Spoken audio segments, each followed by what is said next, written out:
recording. What's up, Rener? How are you? Welcome everyone to Black Belt Beauty Podcast. I'm Rener Gracie, your host, and I'm interviewing Roxanne today. Honored to be here. And Roxanne, we're just first of all, congratulations on all you've done, and just how hard have you worked to get to this point? I've been working my ass off. I can't believe it's almost been 3 years. December will be 3 years, which means that this episode with you has been 3 years in the making. It's gnarly. So I'm so grateful to be here with you. You know, it's kind of bittersweet because this time has opened up for us to be able to record due to circumstances that are not necessarily ideal. So if you're cool with it, I kind of want to start there because I want to ask you, right now you're supposed to be on your way to Abu Dhabi, right, to Fight Island. Brian Ortega has a huge fight coming up, and you are on your way to go corner him. And it's got to sting, right? Because it stings for me as someone who's like family to you. I'm like, damn, but it's so interesting. So something that I love that you have talked about before, EJJ, right? Remember I was talking to you yesterday, like, where do I find it? There's a lot of things I want to actually talk to you about in that space specifically, but what I want to ask you right now is, in this current state where you're supposed to be on your way to Abu Dhabi, you're now not able to, where's the triangle in this situation for you? Yeah. So for those watching or listening who aren't aware, depending on when this podcast airs versus, when I'm announcing this reality. So I had COVID a month ago. My wife and I tested positive. We were good. We did our 2 weeks and we were cleared. And then in testing, the preliminary test that the UFC has you do to go to Fight Island, you do one self-administered test here at the office to go to Vegas. And then in Vegas, they do a second test before getting on the plane to Abu Dhabi, where you do your third test and then you quarantine at all these locations. So I tested negative here in Torrance, sent it in. And then when I got to Vegas, I tested positive. So they said, Henry, we can't send you to Fight Island. And I said, well, I've had it a month ago, so it's not contagious. It's just lingering in the system. As we know, COVID can sit around for up to 3 months after you've tested positive, even though you're not contagious after 10 days or so. And they said, it doesn't matter. They said, if it's in your system when you arrive at Fight Island, they're going to reject you. They won't let you in, and they're going to, quarantine you for 14 days over there. So there's kind of a zero tolerance, even if you've had it in the past on the island. Understandably, they're being super cautious for the events, obviously. But it's super bumming, you guys. It couldn't be worst case scenario from a coaching perspective. We've been training for almost 2 years now, since Brian's last fight for his next fight. And, it's been great to see the growth and all that. And the reality is, it would be nice to go. But the reality is the hard work and the important work is done in the last 2 years. So, watching it ringside is fun, but watching it on TV is also fun, and just being there and supporting your student and your friend who's going in there and putting it all on the line. So I'll be watching, and but it's if there's a silver lining, it's that the rest of the team isn't testing positive, and that Brian can fight, because the worst case scenario would be he tested positive, and he because we've been training together for the last several weeks right before the fight since I had been cleared from COVID. So everything is great. And Brian was bummed. He was like, man, Rener, I need you to be there. I really wanted you to be there. And this is so important. And especially with all the changes he's had in his training camp. Mm-hmm. And I said, man, fortunately for you, Brian, of all the skill sets in your arsenal, your jiu-jitsu is the most genetic. It's the most DNA. It's in your blood. You've been with us for 15 years now, more than that. And I'm the coach you need the least in terms of skill set, because everything I think you do. I don't even have to even say it, and you're already doing it. Whereas these other skills that you've been working really hard on, these other coaches are going to be there with you and for you. And you've developed greatly in these last 2 years, and you're a whole new fighter. So go put it to work. And that's where we are. And off they go. And by the time this podcast airs, the fight might have already happened. So yeah, no, it will. There you go. It's going to be exciting. Oh, man. Well, I feel like you have, positive is a word we can use in terms of your attitude and your perspective. But actually, I like the word empowered a lot more, because I feel like when you are operating from an empowered mindset, there is more of this kind of, you invite reality into the picture too. So you are better able to move with the challenges that come with reality, but you have this mindset of like, well, actually, I'm going to quote you on something that you said that was so amazing. I need to pull it up to make sure I don't mess it up. Impossibilities are techniques waiting to be discovered. I would love for you to peel back the layers on that, because that is the empowered mindset, right? It's like being solution oriented, looking at how to win, how to find the answer versus focusing on the problem, the letdown, all of that stuff. Yeah, and jujitsu, this is really, I didn't make any of this up, and it's really jujitsu at its core, right? Like, my grandfather learned Japanese jiu-jitsu as a kid, and he had a lot of challenges because he wasn't as athletic as the traditional jiu-jitsu player or practitioner. So he had no choice but to modify the otherwise difficult techniques for his small physique, and he found success. He was able to turn jiu-jitsu that was previously more effective for a more athletic, stronger, faster person. He was able to make it effective for his frail physique. So,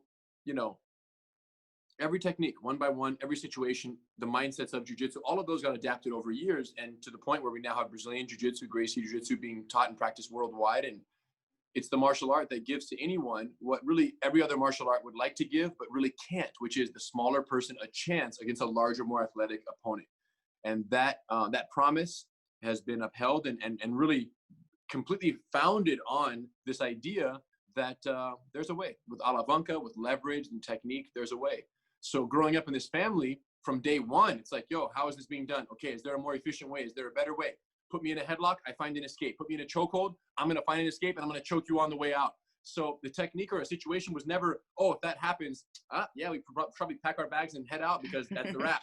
It's never that. It's always, oh, show me my grandfather from day one, show me the situation. And then 5 minutes later, he comes back with a response, and he's 87 years old. So I'm growing up around this idea that, no, bring the problem, I bring the technique, I bring the solution. So, that mindset, I think the solution-oriented mindset, the technique discovery mindset and philosophy is one of the most powerful principles that I've adopted both in jiu-jitsu and in life and in business. And I've applied it across it all. I mean, from jiu-jitsu right now with COVID upon us, and the inability to do brick and mortar classes in the traditional sense, like jiu-jitsu and martial arts have always been done. Yeah. We're forced to be creative and say, okay, well, we can't do in-person classes, but what can we do? Mm-hmm. And the answer is you can do a lot of online instructionals, right? Which we've been doing for 12 years now, since before it was cool, but online instructionals. And now we're doing live Zoom classes through jiu-jitsu, something that I would have never imagined was even possible or desirable. But we have hundreds and hundreds of people signing up from all over the world to take live Zoom classes right now, 12 o'clock on a Friday. They're coming in and we can see them, they can see us. We're doing the techniques and we're teaching them in a manner that even if you're solo, you can be effective. And jiu-jitsu is an art that was never conceived to be practiced solo by any means. Yeah. But now solo jiu-jitsu is allowing us not only to reach these people and to stay busy and to stay growing during this downtime, but also to learn new things about jiu-jitsu that we never took the time to consider when we were always practicing partner. And the best analogy I use is when I went to Kelly Slater's wave pool, right? Mm-hmm. Kelly invited me to the ranch, which every surfer on the planet knows what it is. If you're not a surfer, just Google Kelly Slater's, surf ranch on YouTube, and you'll see the most inspiring waves in the history of the world. Mm-hmm. So I've been seeing those for years. And one day Kelly called me and invited me to the ranch. So I go out there and I'm riding the wave, and what's so beautiful is the wave barrels, and you can ride in the barrel even if you never have in your life. You can kind of get in there in a way that is only legendary, right? Mm-hmm. So I'm going in, and I'm 6'4", so I'm tucking into the barrel and I'm getting in there, and the wave is coming over, and every time I get in the barrel, I'm just getting freaking washing machine. I'm just falling hard and boom, boom, boom, boom, and it's kind of a tough fall because it's like a 6 or 7 foot wave, so you're getting tumbled up. And then I come out and I do it again. After my first session, Kelly pulled me out of the pool and he was like, Rener, check this out. And he was standing there. He says, look, get in your stance, get in your surf stance. And I was there. And he says, look, okay, now get over, tuck it down and get in the barrel. And I was bending over. And he says, yeah, right here, your hips are too high and your head is too low. And as a result, the barrel is hitting your tailbone because you're too wide this way. You got to be tall. You got to squat down, but you got to be narrower so that the wave can come over at its angle and not hit your hips, which are sticking out. So then he showed me, he's like, yeah, turn your back knee, point your knee forward, turn your shoulders forward, and then squat down and face front instead of bending over and facing sideways where your tail is getting hit. Yeah. And so Kelly's making these adjustments outside of the water to my form and my technique. And then I went back in, and he was on the wave runner behind me on the wave, coaching from yelling at the wave. That's He's crazy. like, turn, shoulder, behind the shoulder. And he's coaching me from within the water behind the guy on the jet ski, because that's how controlled the whole. And I got in, Roxanne, and I tucked in, and the freaking barrel comes over, and he's like, lean forward, and you lean on your front foot, and then you shot out of the barrel for the first time in my life, you guys, with this advice that had been given, out of the water by myself, not even standing on the board. I was just standing on the floor, and he was coaching my positioning. I was able to then ride a barrel for the first time in my surfing life. And I've been surfing since I was 13 years old. And I got out and made it out of the barrel. No tumble, no wash. And after that incident, I'm like, wow, how crazy. And then, of course, I went again to make sure it wasn't luck, and again, and I got it. I figured it out. So what this all made me realize, and then comparing this to our classes now where we're doing solo jiu-jitsu classes, I realized, wow, that Kelly isolating me from the wave, which I compared to my opponent. The opponent in jiu-jitsu is like the wave. It's who you're doing it against. So Kelly taking me out of the water, refining my technique without the wave in the picture, showing proper dynamics. And those little adjustments I would have never made in the water. Right. It was impossible to be adjusted when the wave is going 50 miles an hour. So I'm in there out of the water being adjusted perfectly, details that I never even thought existed. He's coaching me. And then when I put that technique back in the water, I was better than I'd ever been at surfing in my life. So that's when I realized, wow, we can do so much with these students who are at home learning by themselves and make such adjustments to their surfing posture and their technique and their body mechanics and their positioning and their understanding of their body, so that when we reintroduce them into partnered practice after COVID clears, they will be better surfers than they ever were prior to COVID. And that's what's happening right now. And that's the triangle choke in this COVID, challenging opportunity that we're facing here. In the challenging circumstances, there's the opportunity, there's the technique waiting to be discovered. It's the opportunity to practice more solo technique is the hidden gem in all of this for us. And so much so that when we get back to partnered practice, we're going to be leveraging and utilizing more solo practicing and drilling than we ever had in the last 100 years, because we now see the benefit. And going to the ranch made me realize that. Oh, that's so good. There's so many things I want to pull on that. One thing I want to say right off the bat is it's really rad to, I've been surfing for almost the majority of my life. And when you started talking about surfing right now, the way that your eyes lit up, like, it's like. Well, to be honest, disclaimer, that's how it is with everything. When I talk about, anything, it's going to be, talk about acai, I'm like, acai. That's true. You got the massive energy, passion, but how I want to connect it though is, well, first of all, I know that feeling, but I also know that feeling from the very first time that I went and did jiu-jitsu, and I was in the trap and roll, and I'm, on the bottom, and email just went through. I'm on the bottom, and learning the move, do the move, and then all of a sudden I'm like, wait, seriously? Hold on. I didn't use any strength. I didn't use force. I literally used leverage technique, which is what jiu-jitsu is all about. But it was this feeling of like, holy shit. That is kind of similar to like you getting out of that barrel for the first time. And so, that connection was just amazing. And I had to mention it because, jiu-jitsu has been a part of my life. I was literally just saying 2 days ago to Eve, I miss it so much, and then listening to you talk about the solo sessions, I'm like, dude, what am I waiting for? And it makes so much sense, Henner, especially, knowing, and even though we are like family and the academy is like family to me, but straight up, I've been, integrated into MMA and to jiu-jitsu in different ways for several years now. And I'm really proud of my academy, of our instructors, of the way you guys have a different, in my opinion, there's just a level of communication that is just so unique. It's special. So I imagine that taking these solo classes, especially with your form of education and communication, there's no way that, an individual taking that class isn't going to come out more refined and stronger in their technique, in their jiu-jitsu. So that's, I need to get on that. Yeah, when we started, we didn't know, but now there was the kind of the votes are in, and the feedback from people who are doing this, both students of Torrance who are following us online and doing this now solo with us and staying busy like this 6 months plus, And then international students who are signing up who we've never met before, people who've always been kind of fans of what we do, but have never done it. And their schools are closed in Sweden, or not Sweden, but in, wherever they live, in Canada, wherever, their schools are locked down, and they're logging on with us doing these solo classes, and they're actual students of ours. We can see them, they can see us. So the feedback for me, it's always about put the product out, put the service out, do the best you can. And when the feedback comes, that's your gauge of effectiveness. And like I said, the feedback has been fueling continued growth in this category. We announced a free self-defense seminar after a recent assault took place, and we did a video demonstration on it and breakdown. We announced a free self-defense seminar. We have over 1,400 people signed up for a Zoom solo Zoom self-defense seminar.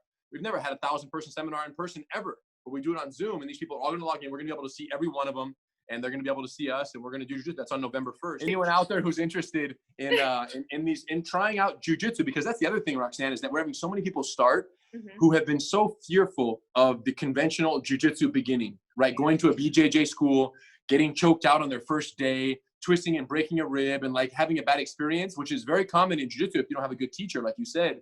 So many people are so fearful of that now that we're doing this online Zoom from your house with no partner introduction to jiu-jitsu, whether it's our Gracie Combatives beginner program, Women Empowered, Bully Proof for the kids.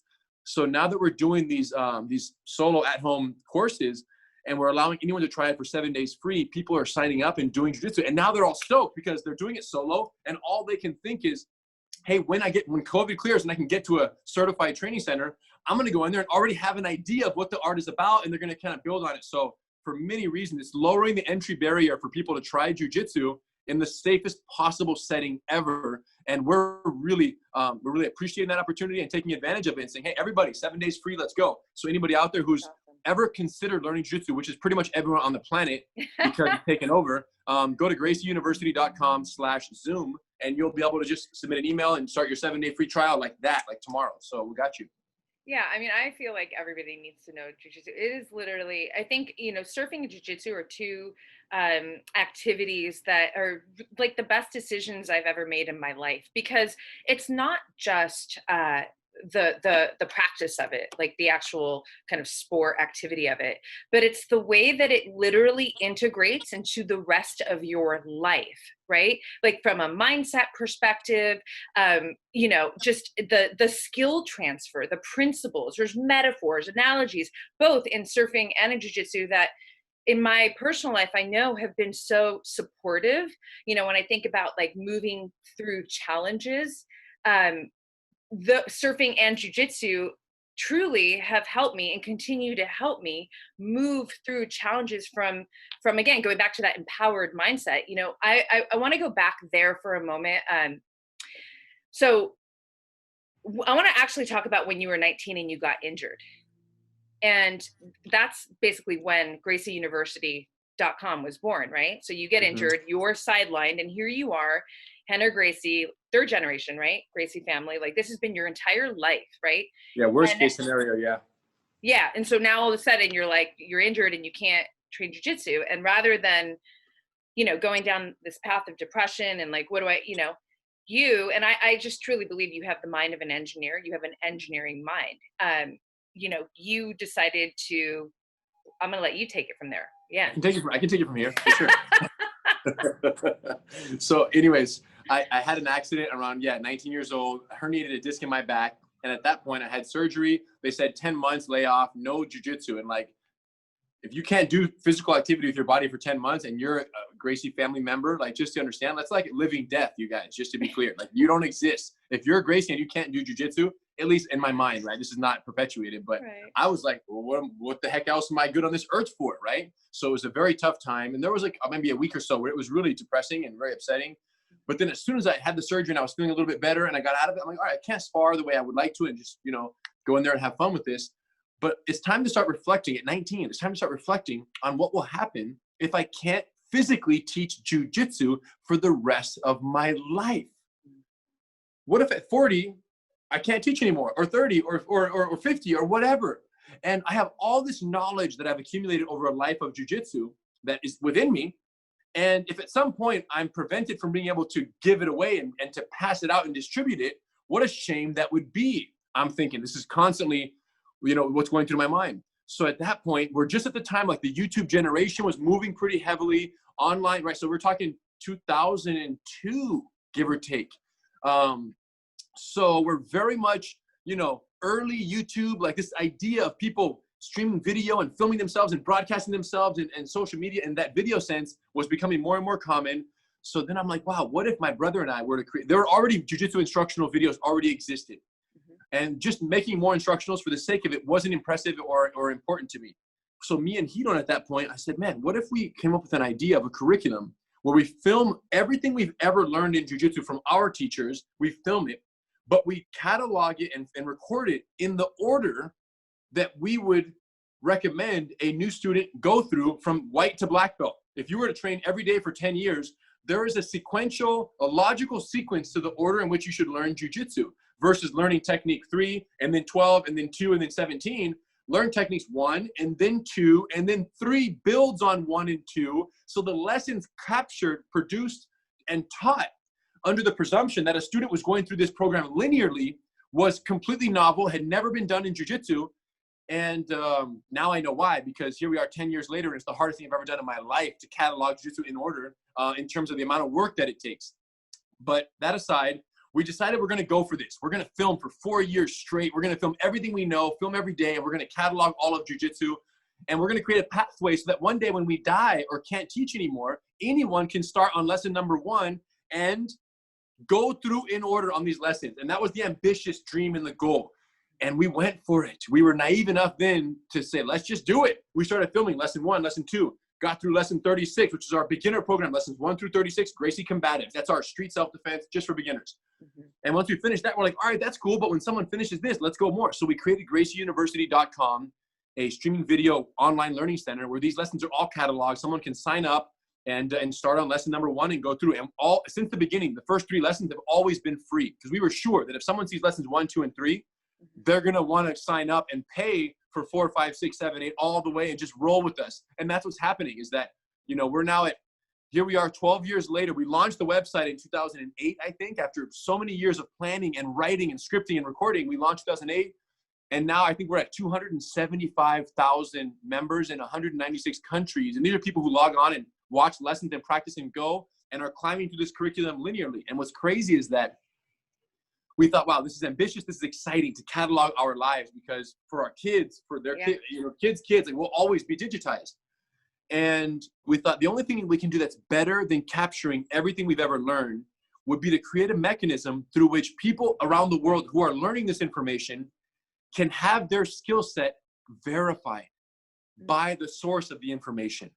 So we created the first ever video evaluation process for any martial art ever. There's been a lot of DVDs and instructionals of just random techniques, and you can buy a collection. And back then it was more DVDs. Today it's more online. And still to this day, you can go on and buy a cool series of instructional on chokeholds or arm bars or escapes or sweeps. And they're very topical, but it leaves it up to the student to take those different topics, own the material, and then organize their passage through that material on their own. So the student is the conductor of the training pathway.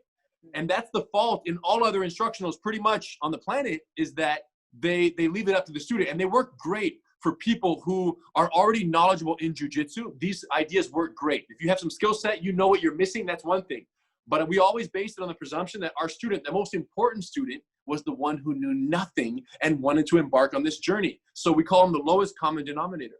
So anyways, we created this linear whole thing. We created this video evaluation process. And today, the curriculum is much more robust. We've continued building it out. We're still not done, but we've built it out. And certain milestones along the way, every 100 classes, every year of training, someone can upload a video evaluation of their performance. And an instructor, one of our certified instructors here, they get assigned the test, they watch every minute of it, and they report back to the student second by second, time coded at 2 minutes and 43 seconds in video number 1. At 2 minutes and 43 seconds in video number 1, you grabbed the wrist incorrectly. You should have been using a C-clamp, you used a monkey grip instead. So this level of specificity for the guy who's in Lagos, Nigeria, in the middle of his cabin out there, who wants nothing more than to be with Team Gracie University, and he's getting feedback from us telling him he can change this and that detail. So this two-way communication is unique to Gracie University. And it's really the secret to our success because it's a lot of work, right? We have to structure it linear. They have to send in the video.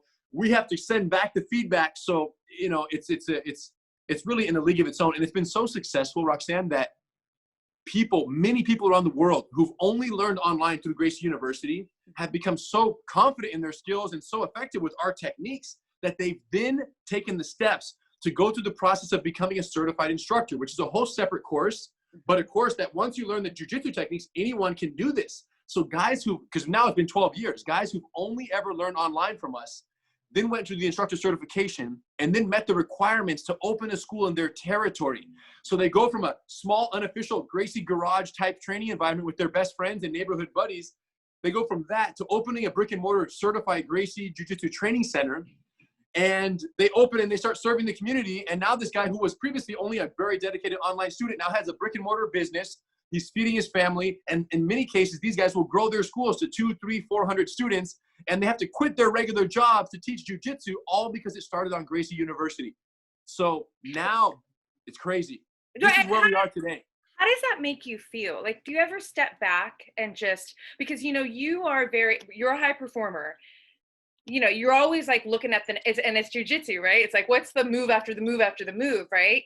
Do you ever kind of take a moment to just realize what you have accomplished to this day? Because it's incredible. It's not just, oh, you've created successful business, but you've literally changed people's lives. And that's like, yeah. I'm going to, you know, I have to confess that for me, you're asking, Henner, how much do you look back and really reflect? Sadly, not that much. Yeah. Because here's the deal. I'm playing the game. I'm a video game player, except my video is real life. And my game is changing lives and is empowering and is giving value to the world. Yeah. And the second you beat a level in a video game, how much do you sit back and say, yeah, that level, whew, level 7? Yeah, I got you. No, what are you thinking about? Level 8, level 9. I get it. And it's not from a stressed mindset. I play the game from an excited, how many levels are there and how many can I beat in the short time relatively that we have here. So I don't have time to bask in the glory. Like for me, like this is, you know, it's really, you know, and Eve kind of gets on me about this. Like once the dollar is earned, for me, it's forgotten. It's all, and not that I'm playing this game for money, but money is a measuring stick of the success with which you play the game. It's just a measuring stick. It's just a metric to say, oh, you changed 100,000 lives. Here's $100,000. Like that's just it. So for me, once that comes in, it's already, for me, I'm always thinking about what's the next thing that has to be done. And what's crazy is when you're an entrepreneur, and especially in my case, where you're in an industry, which you're literally carving the path of the future of this industry every single day. No one's telling me what's the next step, right? There's not a conventional like hierarchy and a ladder that I'm climbing. Oh, if I do this because someone else has done it.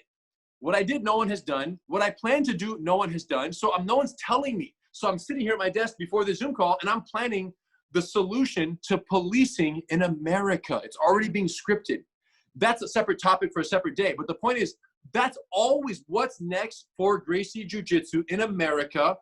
And that's it. So now, in terms of the certified training center, so think about that. We created this university. People are learning all over the world. We created the possibility for those people to then go through the instructor development, rigorous instructor development, to then be able to teach our programs with our family name and deliver a quality product that the community would fall in love with and grow their school. And it's a win-win-win. Everybody wins.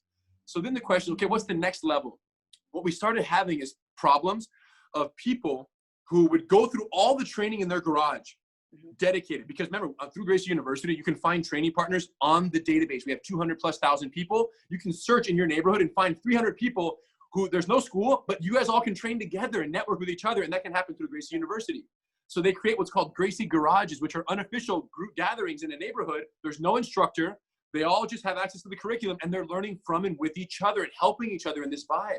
Yeah. So Gracie garages gave birth to certified training centers because those guys essentially wanted to grow into real businesses. We made that happen. The problem is now so many schools are opening that there will be a guy who's training in his garage, let's say in Sydney, Australia, you know, doing his thing in the suburbs there, growing, getting better. finally, after a year or two of training and learning the curriculum, he's ready to start taking path towards opening a certified training center.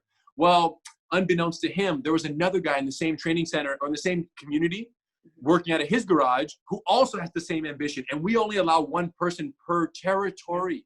So there was being conflict. We had conflicts between people who wanted to open. They inquire, and we go, shoot, he's been in the pipeline and he just applied. Who do we allow in? So we changed the whole model to where now anyone who embarks on this journey with us, we allow them to reserve their territory for up to 12 months while they're learning the material. So once someone falls in love with our program, they can go, hey, Rener, I want to submit a territory reservation application. And through this program, they lock up their radius. We verify that it's available. They aren't an instructor yet. They haven't even got their blue belt in many cases yet. They're very limited knowledge. They're just a beginner in jiu-jitsu, but they are so impacted by the skill set and the life change that you're talking about that they then want to do that for other people. So they say, hey, Rener, count me in. I'm going to commit to this process so much that I want to reserve the territory now in advance for the next 12 months so I can learn the skills necessary and go through the instructor training to then be able to teach jiu-jitsu in my community. So now people are essentially logging on, and every single day all over the world, there are people applying and reserving plots of land to one day open a school, even though they don't have the skill yet or the teaching methodology yet. They're just saying, hey, I'm going to do this. And that's the new model. We've kind of pushed the starting line back to, hey, whenever you want to reserve a territory, you can. This is called the TRP, Territory Reservation Program.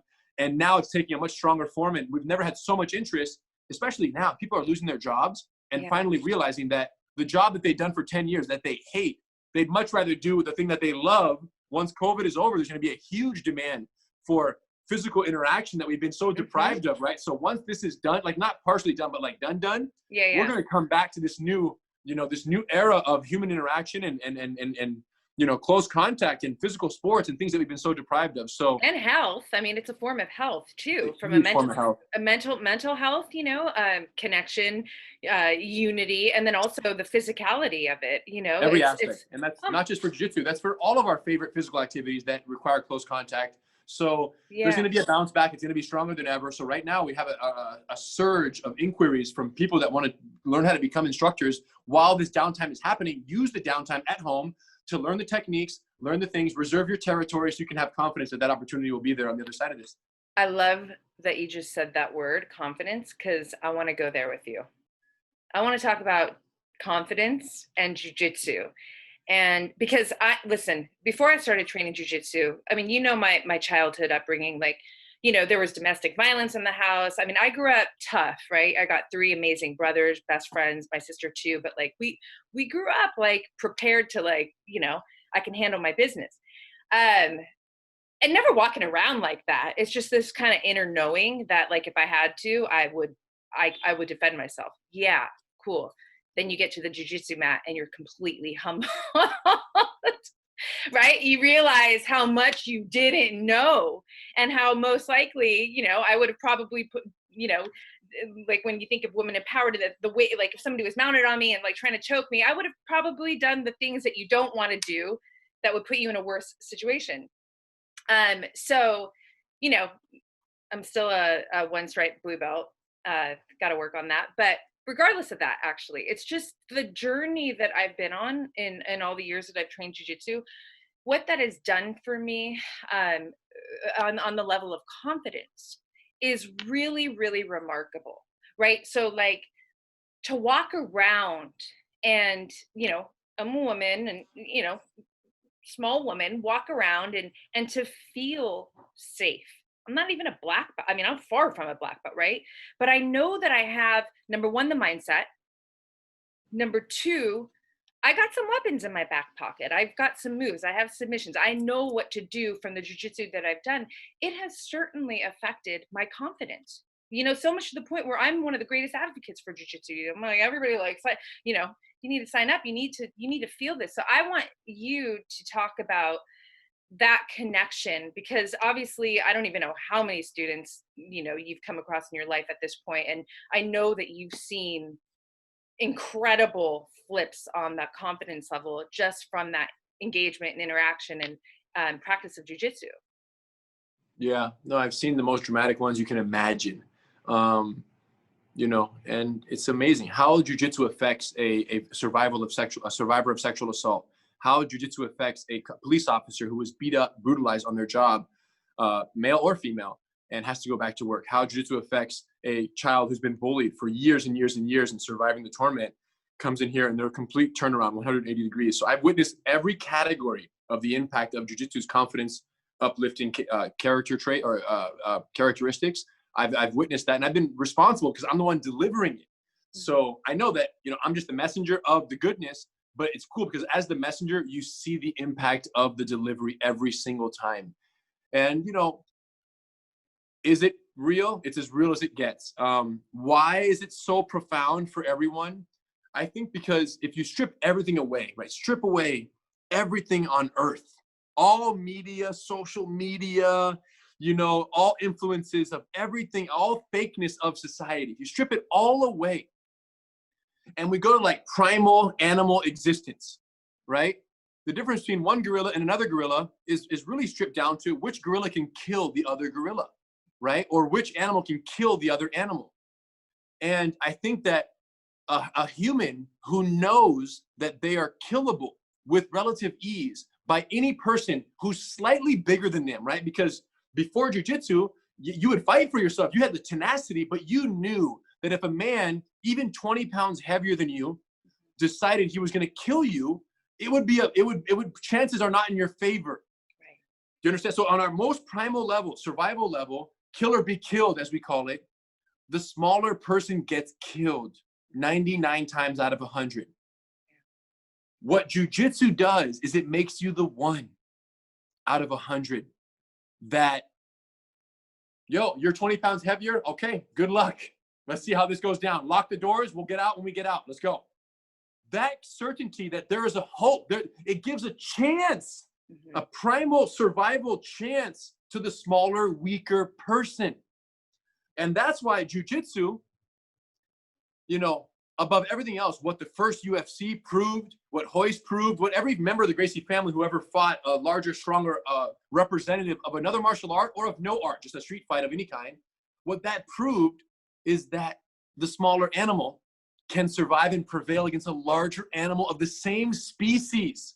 Now, you can have a small scorpion beat a large frog, but those are different species. You don't have a small scorpion beat a larger, more dangerous scorpion, right? Like that's within the same species and have the same 2 arms, 2 legs, same venom or lack thereof. We all have a mouth we can bite with, and we have hands we can scratch and punch with. So of the same species, the larger, more athletic person wins.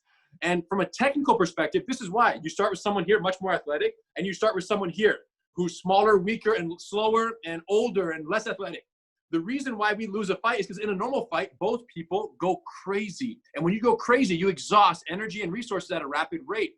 But if both people deplete their resources equally, the smaller person, weaker person runs out first. The bigger person then has the advantage, and they win the fight however they want. Fundamentally, that's why little people lose fights. They have less resources to begin with. Now, when you learn Gracie JiuJitsu, everything changes. When we learn Gracie JiuJitsu, the bigger person is still bigger to begin with, but we perfect the techniques that force Big Boy to expend energy at an inefficient rate, rapidly inefficient rate. And Big Boy burns, and Big Boy burns. And while he's burning, we preserve our energy with technique, leverage, patience, and all the like. So he's burning, and eventually, well, burning a little bit, but not at the rate he is. So Big Boy runs out of energy first. And once that happens, he's exhausted, depleted, like a walking blob. Once that happens, we can easily win the fight with a joint lock or a chokehold that is based on leverage. So this is the key. The key in a fight is not who attacks the most. What any jiu-jitsu practitioner realizes is the key to the fight is who depletes the slowest. And if you can slow your energy depletion rate, it's the same as life and finances. Who's the richest? Not who makes the most money. It's who spends it the most wisely. You can have a guy making $1 million a year, and the guy who makes 100,000 is much wealthier because the million is throwing it away, and the 100,000 is living the life you always wanted. Simple, easy life, budgeting every step of the way.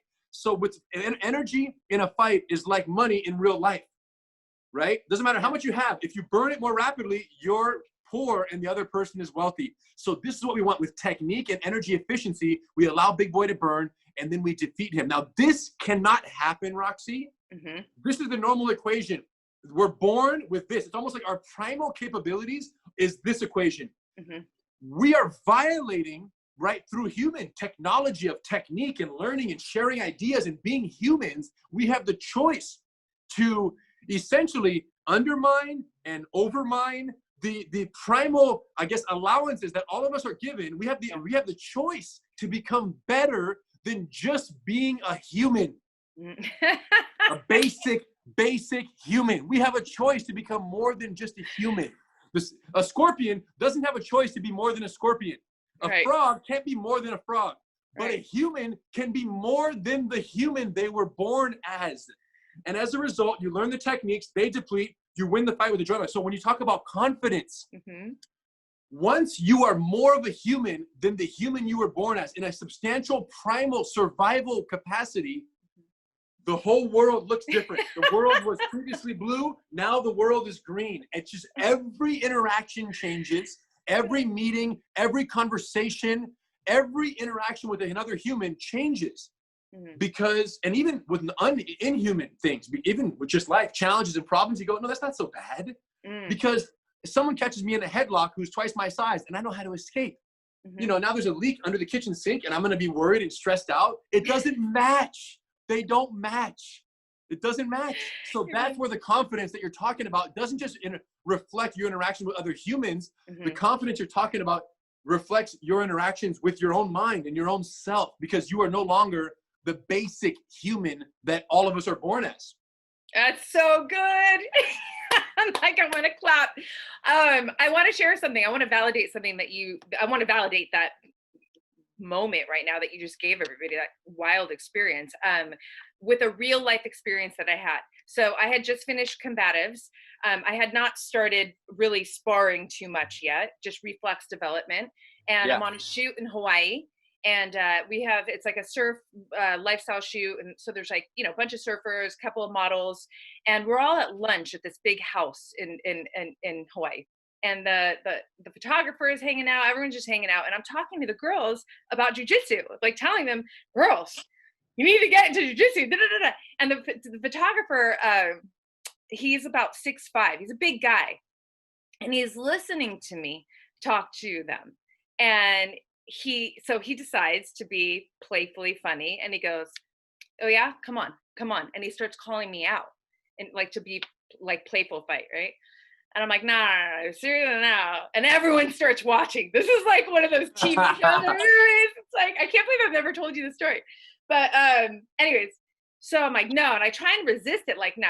And he's like, no, come on. And he's being serious. And I'm like, well, all right, you know, well, here we go. Rener, I have no idea what he's about to do. I'm just standing face to face, you know, at this perfect distance with this 6'5", you know, however much he weighs, bigger guy, right? And it's a movie. It's very cinematic, because he literally, and everyone's watching, he literally puts his head, like lowers his head a little bit and starts charging me. Rener, I didn't think. My body did it for me. I literally just dunked his head, dropped him, choked him, and he's like tapping my thigh aggressive. Like, it all happened so fast. I didn't think. I just saw him charging me, and his head was right there. And my body knew what to do. Exactly. That's it. Guillotine, bye. And he was so bummed. The producer took a picture of him, because he's like sitting down by himself, just like thinking about it later. He was really demoralized in that moment. But because it was a real moment. Like, he is being playful, but he charged me for real. And so I was like, oh, all right, I need to defend myself right now. Boom. And the whole house, you know, you can imagine, like all the, everyone's freaking out. I walked away, Rener, and I was like, it fucking works. Because I had never been, I mean, outside of our academy, that was my most real life experience. Yeah, you don't know. There's no way to know until you know. There's not a lot of ways to know. Exactly. And it was the best feeling. It was, you know, I felt bad for him, but for me, it was this moment of, wow, you know, it's kind of, you know what it was? It was Daniel and Mr. Miyagi. I'm like on a Karate Kid moment. I'm watching Cobra Kai, and I don't even watch TV, but I'm like in it. And when you know, Daniel gets frustrated because he's like, yeah, you're supposed to teach me karate, and he's like, stand on the floor, and he's like doing the whole thing, and all of a sudden he's just like, holy shit, I'm doing karate right now. That's literally what it felt like to me. So it's so cool because, again, you know, in that moment I had this mindset of, well, I don't know what's coming at me, I just know that I'm prepared for it. I mean, and I just exited out of combatives, like that first white belt stage, Yeah, right? basics. So it's incredible how effective it is. But I want to make this point, this emphasis, not just in the physical part of it, but in the mindset part of it. You know, mindset's a huge part of everything with my brand, everything that I talk about. Because if I had the mindset in that moment of I'm not prepared, I don't know what to do, I didn't have that confidence, maybe I don't know what the outcome would have been, but the fact that my mind was so calm in that moment because I had put the reps in, I have been doing this, and whatever was going to happen was happen. It literally just, my body just did, like, saw the trigger, the moment, the opportunity, and I was victorious. So awesome. You never told me that. That's awesome. I never told you that. That's crazy. Yeah, it's so good. So, okay, listen, there's a couple of things I want to talk about because the time is moving fast, and I knew there's so many things that I want to have more podcasts with you, obviously, but some things I want to talk about specifically when it comes to Rener Gracie's lifestyle. And, you know, the reason for that is because, like I said, you're a high performer. There's something really cool that I want to share with you from a neuroscientist by the name of Andrew Huberman. I don't know if you've seen him online, but he's been doing a bunch of podcasts. He was just on Joe Rogan recently. And he talks about stress management, high performance. He talks about, you were the person I thought of actually when he starts explaining this. He uses jujitsu as an example where he's talking about neuroplasticity. Okay.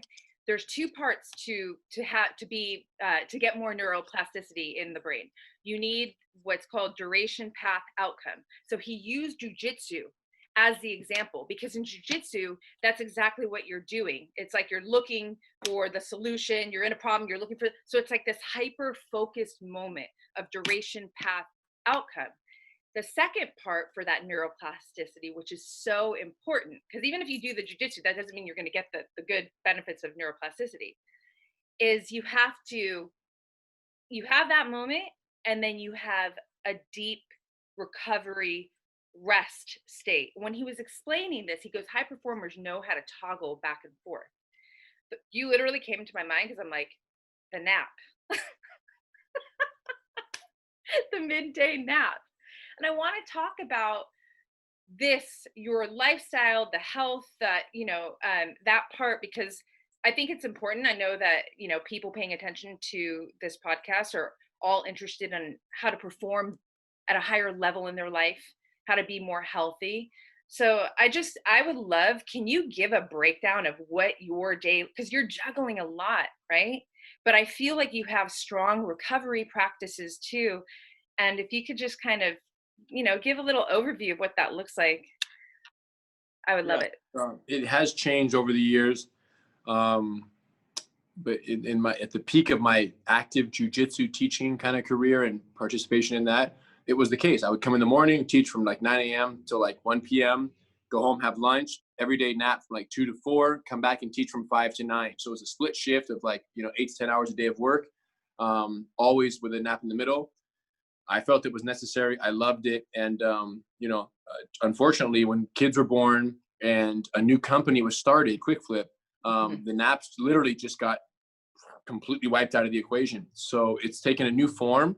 And I've kind of found a new rhythm with the kids and with Quick Flip to be able to manage all of that.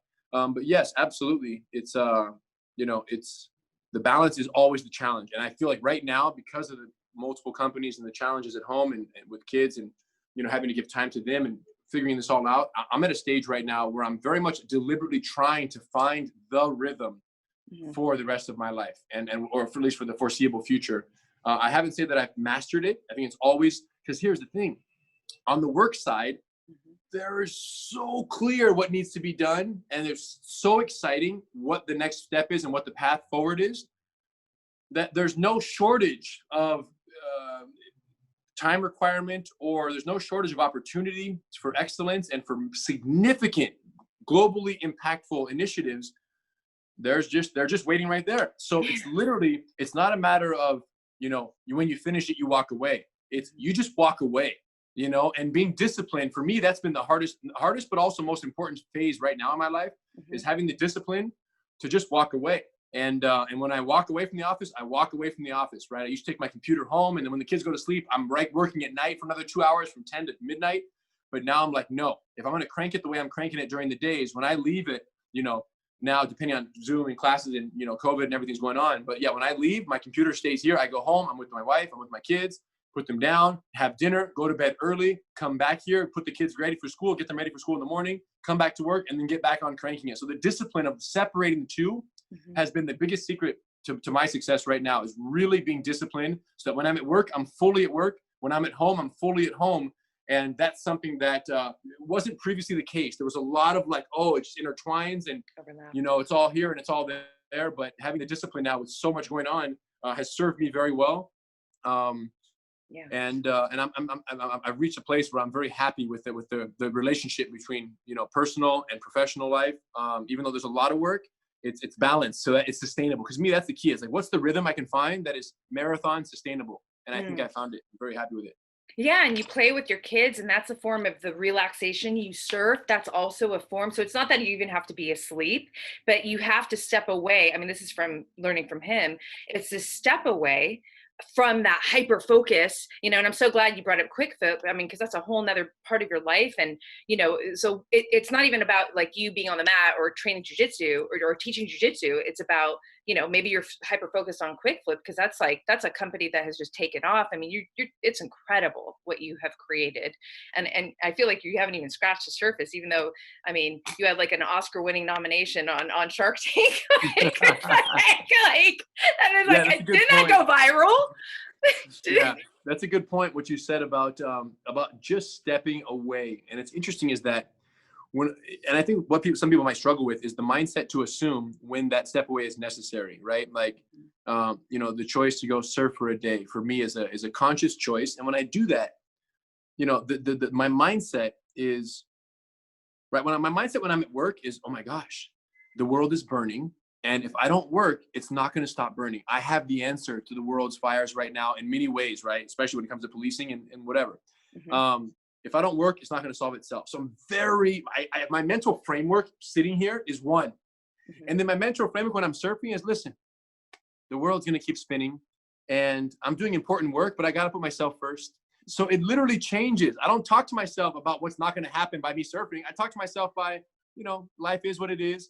So I have this ability to be detached from this workaholicism to the point where it's incapacitating. And I think that's the challenge. Very high producers sometimes can't do that. They simply can't detach from the mission.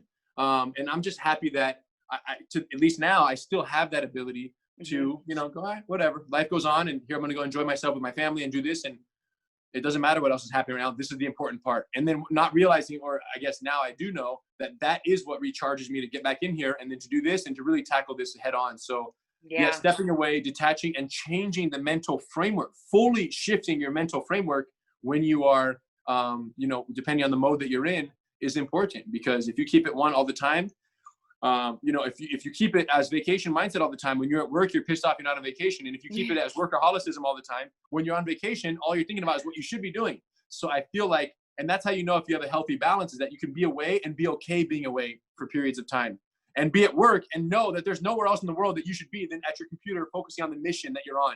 Now, if you're at work every day and that's not how you feel, then, maybe it's time to just really do some self-assessment on what profession you're in and what you're doing. And maybe it's time to work full-time on your paying the bills and part-time on your passion, so you can eventually make the switch to something that you want to do every single day, because you'd rather do that than anything else. And even if you won the lottery, you would still do that thing, right? And I'm doing what I would do. Even if I won the lottery, I'm doing exactly what I would be doing with $300 million in the bank, which I'm not quite there yet.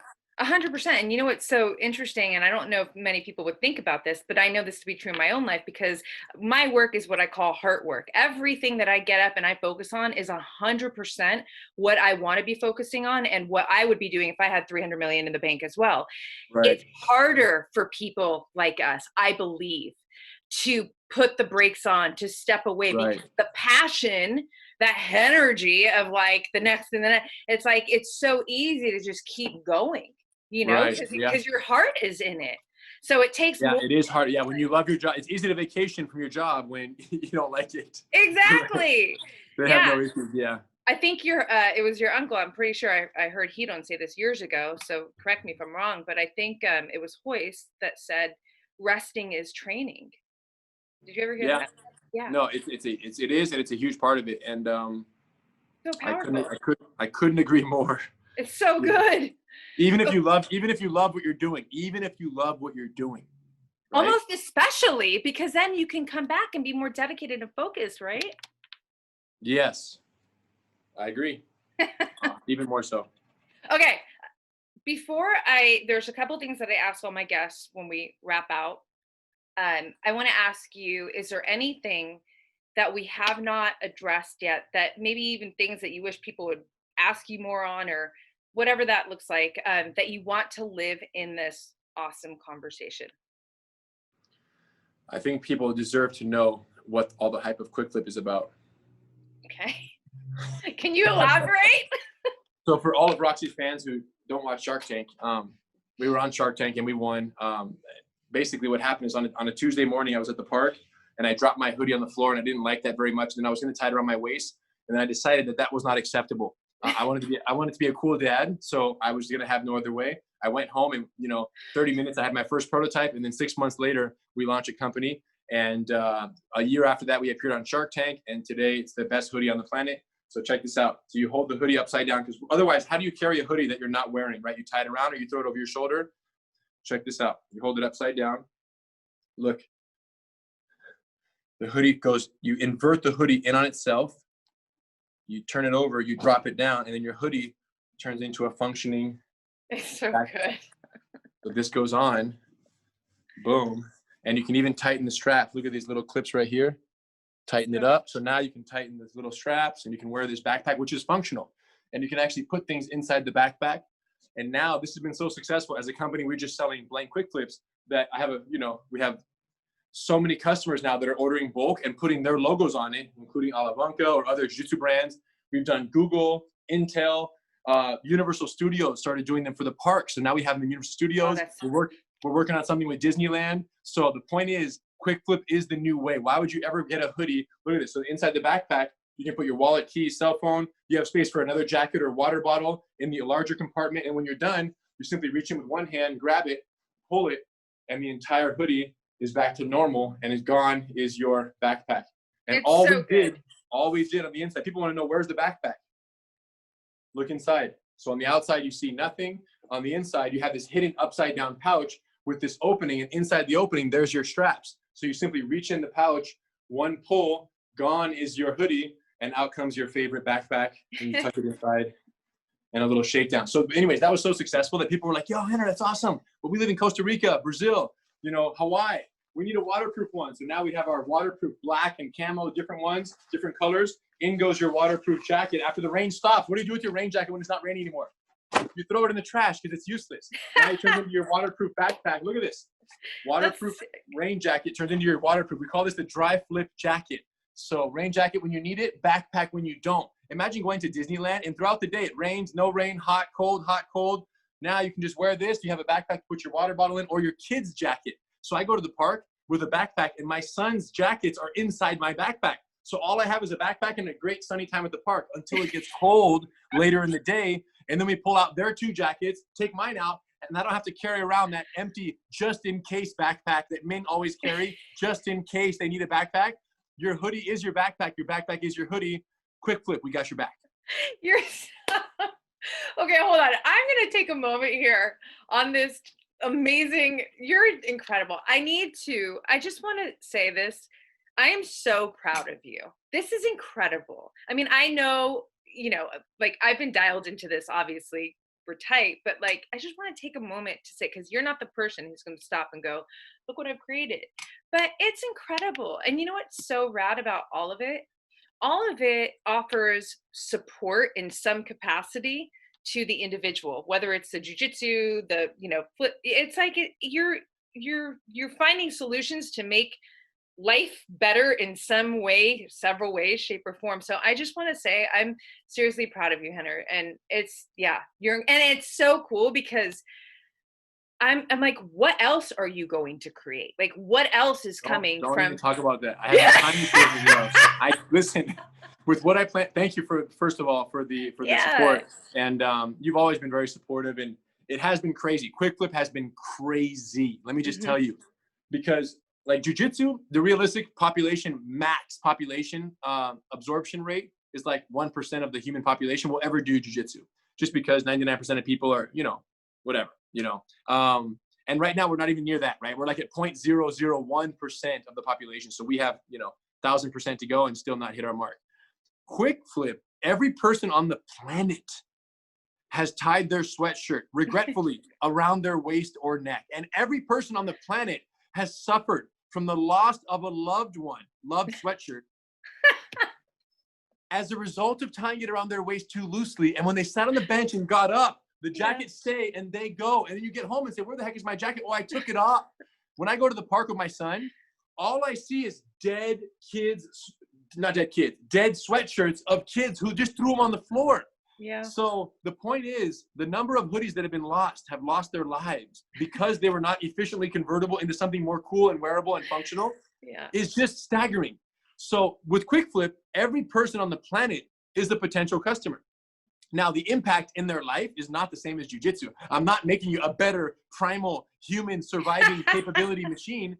I'm not doing that with the hoodie, but life is, in other words, instead of making 1% of the population's life 99% better, I'm making 99% of the population's life 1% better with a hoodie that turns into a backpack. So yes, it's all about solving problems and, you know, techniques waiting to be discovered. When I dropped my hoodie and I looked at that and I was like, no way. This is what I thought. I was like this, no way there isn't a better way to carry a sweatshirt in America. That's what I thought. America deserves better. So when I went home with my hoodie and frustrated, like this is unacceptable, went home, shoestrings, paper clips, duct tape, and scissors, and my hoodie that I was wearing at the park, chopped everything up, came out of the office 30 minutes later with a prototype of a hoodie that turns into a backpack. And my wife was like, where were you? I was like, right here. Look what I did. She's like, what is that? I'm like, it turns into a backpack. She's like, oh. And then she went on with her day, like no encouragement. And then fast forward 15 prototypes, 6 months later, finally, the whole team was behind it. And they were like, Henry, you're onto something here. And then patents and Shark Tank and, you know, everything blew up. But yeah, the most recent one has been, you know, the private labeling. These other companies now that are saying, hey, Henry, we love Quick Flip. We want to either license it or we want to bring in this hoodie. We want to put our logo, Equinox, all kinds of gyms, Intel, you know, Alienware, like stuff like this, like huge corporations are using Warner Brothers ordered 3,500 for all their corporate executives nationwide as a, you know, year-end gift last year, embroidered Warner Brothers there and Warner Brothers in the backpack. So like now that we're dealing on that level, I'm like, okay, we struck gold here. Like this is legit, and it's growing every year exponentially. And I'm looking at this like it might be the case where when I'm 50 years old and slow down on the work, I might be the guy, I might be remembered as the backpack hoodie guy more than jiu-jitsu. And part of me hates that. But part of me is like, it doesn't matter. As long as they know who I am, it's all good. No, but it's just crazy. Yeah, I doubt that will overshadow your jiu-jitsu legacy. Listen, don't bet on it. Do not bet on it. I'm telling you, it's very likely that the Quick Flip becomes the thing. Because well, be honest, you're right. I won't stop until every hoodie turns into a backpack, like in the world. And to be the guy who started that because I got frustrated on a Tuesday, December 27, 2016, what do you expect? You know, like that's when it happened. So we got to make some black belt beauty ones for sure. Duh. Easy work. They're in the back right now. Whatever you want, we got you. We got your back. Yeah, you do. Okay, I love that. I'm so glad that. Well, because also this is a great it's a great time that when I put out this episode, people are already going to be thinking about gifts.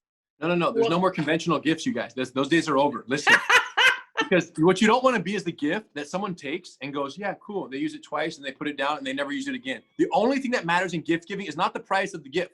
The only thing that matters is the frequency of the use, right? If someone gives you something, it could be, as long as it's something you desperately need and have always wished existed, but never knew where to find or didn't even know it existed, as long as it's that gift, you are the best gift giver in their life. Every single person, including me, has suffered from the inefficient, unworn hoodie dilemma. What the heck do you do with it? So whether it's a windbreaker that turns into a backpack, a rain jacket, a hoodie, a pullover hoodie, we got everything you need. And, you know, 40, 50 bucks, it's not expensive, but it will be the gift that they literally use till the wheels fall off. And because the quality's so good, that won't happen. They're going to have it for the rest of their lives. So you guys, everyone wants to be two people. You want to be two types of people, Roxanne. There's two types of people we all aim to be. We want to be the person who introduces someone to jiu-jitsu. Like, we want to be like Joe Rogan's out there on his podcast killing it, because every podcast is a jiu-jitsu podcast. And he's introducing so many people that he's changing lives, saving lives. I try the same thing with videos and this and that. We're trying to get people on the bandwagon because we're saving lives. So you want to be someone who introduces someone to jiu-jitsu, or equally, you want to be someone who gives someone their first quick flip. Because their life will never be the same when the level of efficiency enters their life. So in terms of the holiday gift giving season, it's not a matter of what to get them. It's a matter of, do you get there soon enough to where there's still some in stock? Because if not, I can't say I didn't try. Roxanne tried. We're trying to help them, Roxy, but we can only do so much, right? We cannot push the purchase button for them. We can lead them to the water, but we can't make them drink. So anyways, quick flip is the only gift you need. I'm telling you. And you know how you want the one gift? Because that makes life easier. That you have 17 people on your gift list and you go, man, I just want to be kind of efficient with all of this. It's the one, you guys. It's just the one. And if you're going to buy 17, hit me, call me up. I'll give you guys a fat discount. Henry, you're incredible, yo. You know, another form of, I just have to, I'm sure so many people watching and listening are giggling and cracking up like I am, which, by the way, that also supports your neuroplasticity, right? So like finding these moments where you can literally just like take a break from concentrating and, you know, having laughter. Yeah, it's amazing. You're rad. Okay, so I have a magic wand question. The magic wand, if you had this magic wand, and I believe that you do, and you could give the masses with this magic wand one positive, see, that's why I'm like, let's do something outside of jiu-jitsu, anything, because we already know everybody needs jiu-jitsu. But what would that positive habit be that would have the largest ripple effect on their life? Jiu-jitsu is a given.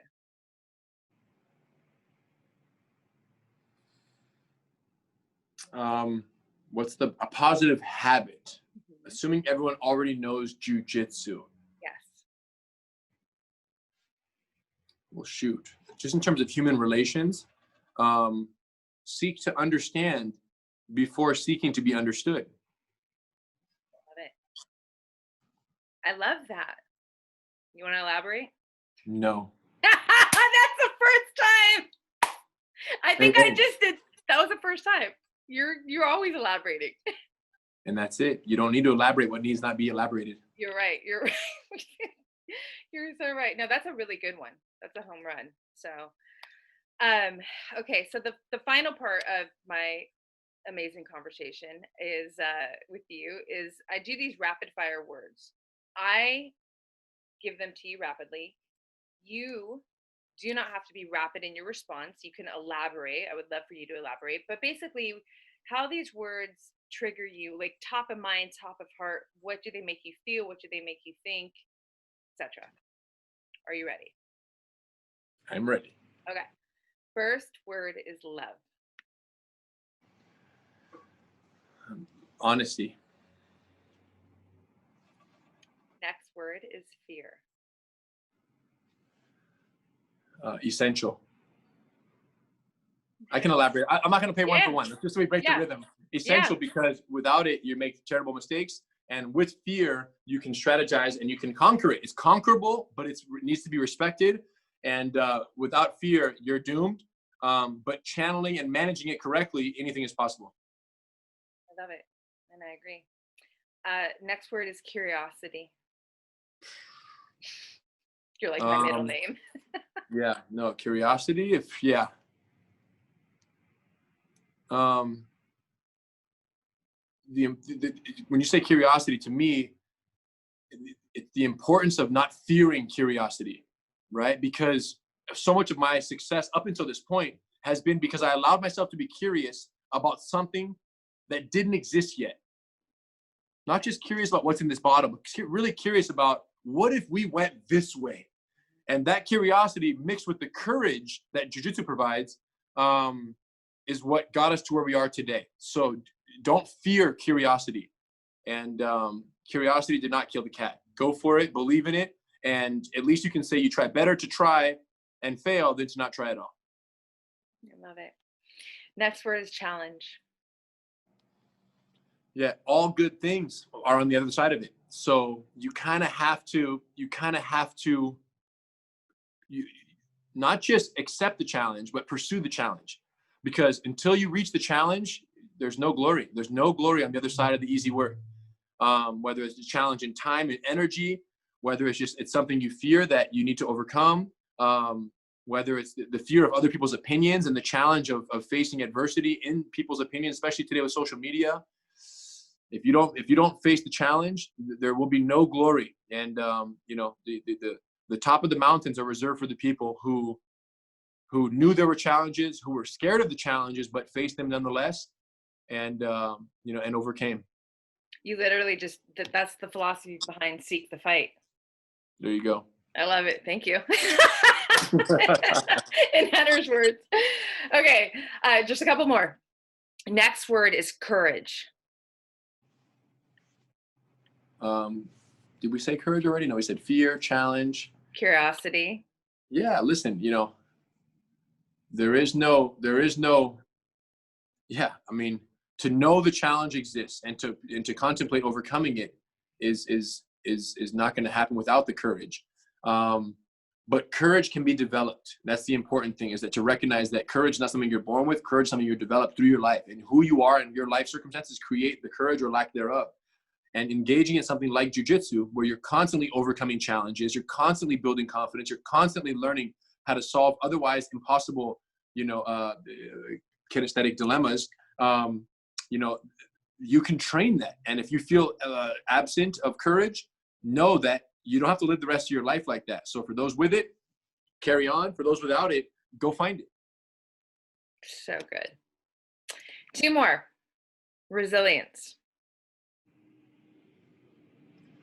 Well, with the courage, you're going to face the challenge. And when you face the challenge, I think that there's a certain expectation of what it will take to overcome the challenge. We all kind of have this perceived expectation. I expected Gracie University, the ultra jiu-jitsu video curriculum of the century, I expected that to take 4 years. That was my number. I'm going to commit 4 years. It's been 12, and we're like 60% done.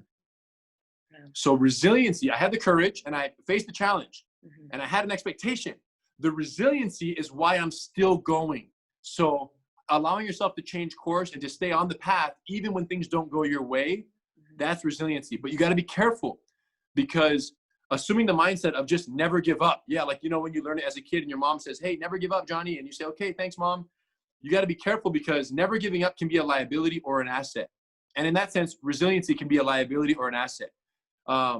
If you're resilient in the very basic sense of just keep doing the same thing, expecting a different result, that's not what you want to be, right? You want to be resilient in the sense that things don't go as planned, the challenge, blocks you in a certain manner or capacity, and then you change course, but you're still reaching the same final objective, but you're changing the tactics with which you arrived there. So resilient but tactically efficient is really what everyone should aim for, because resilience in the simplest, never give up, Johnny way, can be a liability. And here you are trying the same thing 15 years later, not getting the results you're looking for.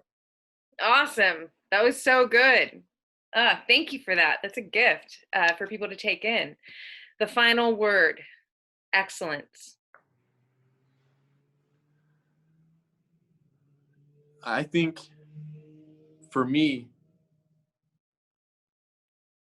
I find extreme gratitude and appreciation for excellence in all its forms. I think life is beautiful when you can admire the excellence, you know, of, I have the belief that everyone is a master at something.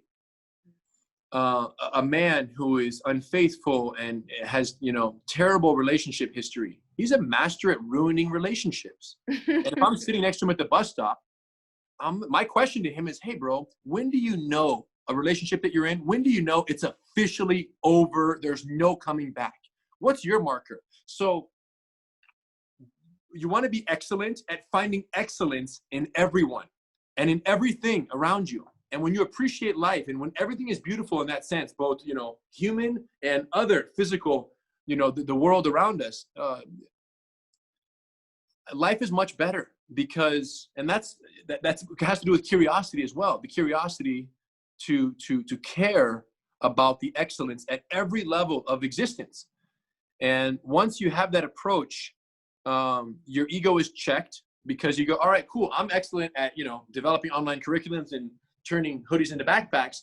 But that person over there has an entirely different life lived, and they have some excellence that they can share with me that I can benefit from. And you obviously have this trait because you're doing the great work you're doing. But I think become excellent at finding the excellence in everyone is something that we should all pursue. You know, and along that line, I don't judge people by my standards. I judge people by their standards.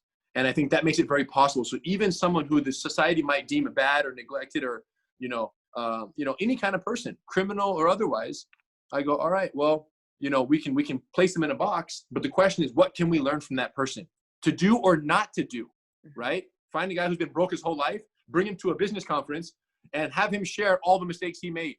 How valuable would that be? So that's what I'm talking about, is there's excellence at being broke. There's excellence at ruining your financial future. So it's a very interesting perspective. And I was never really taught that by anybody. It's just something that I've always felt inquisitive into other people's lives for the reason that I believe that, you know, everyone is the master at something. And that mastery will basically be determined by what you spend your day and night thinking and focusing on, right? Whatever it is you spend day and night thinking and focusing and consuming yourself with, you're going to become a black belt in that. And, you know, we do want to be careful about the black belts we choose to pursue because some are more rewarding, some bear more fruit than others. But once you recognize that everyone's a black belt in something, the question is, what can you learn from the world around you by asking the right questions? So good. Henner, you're the man. Wow. We did it. Where does everybody go to find you, to stay connected to you? Everything will be in the show notes, but please direct. Rener Gracie on Instagram, Twitter, and Facebook. And then we have GracieUniversity.com for people who are even remotely interested in, you know, the confidence, the development that we're talking about that really brought this whole podcast together and is why me and Roxy even know each other through and around jiu-jitsu, at least from the very beginning. GracieUniversity.com. And if you're by yourself, /Zoom at the website there, and you're going to see how we're doing this at home solo. And we would love to have anyone out there who's ever contemplated learning jiu-jitsu join the family, try it out. It's free. And then and decide if this is something you want to commit your life to in your free time, at least. And if all goes according to plan, eventually, if it impacts you the way it impacted me and Roxy and everyone we know, you know, and you hate your day job that you work 9 to 5 in a job that you can't wait to get away from, then you and I will have a private discussion later about the possibility of opening a certified training center and becoming someone who teaches jiu-jitsu for a living. And all you do is give confidence into people and teach them that they're much more than their primal human state that they were born as. They have much more. They're capable of much more. And they deserve to pursue and to become much more. And you're going to help make that possible. So it's a very rewarding profession. And here we are. So I can't wait to meet and talk to you guys and learn more about your aspirations and love for jiu-jitsu once you try your first class. Hey, I got to throw in this really quick before we wrap out. It's a fun fact. Never told you this. It has been like 10 years since I started jiu-jitsu. 10? Yeah, 10, 9. Anyways, and you know, obviously my brother Mike, he's now a black belt, and Darius had been training. And so they, you know, jiu-jitsu had already been around me.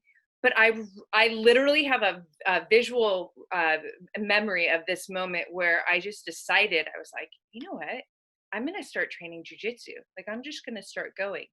Wow. Henner, No, that's not the magic here. The magic is this, Henner. I was walking down the street that same day and you drove by. This is on my No family. way. Henner, listen. And I was like, I'm gonna start jujitsu. You're like, we've been waiting for you. I will never forget that moment. So how I'm gonna end this incredible conversation is this. All of you who have been thinking about training and learning jujitsu, here's your sign. Like Henner was my sign. Go. We've been waiting for you. Whoever you are watching right now, we've been waiting for you. And if you're not quite ready for jiu-jitsu, but you do want the highest level of efficient infusion in your life, get yourself a quick flip, you guys. Yeah. Quickflipapparel.com. And everyone on your shopping list, they're going to love you more than they possibly could have because of this physical object that you bought them with money. And it's not about the money. It's not about the physicality. It's about the life efficiency and the freedom of quick flip. No matter where life takes you, we got your back. I love it. All right, you guys. I'll see you later. I'm wrapping out.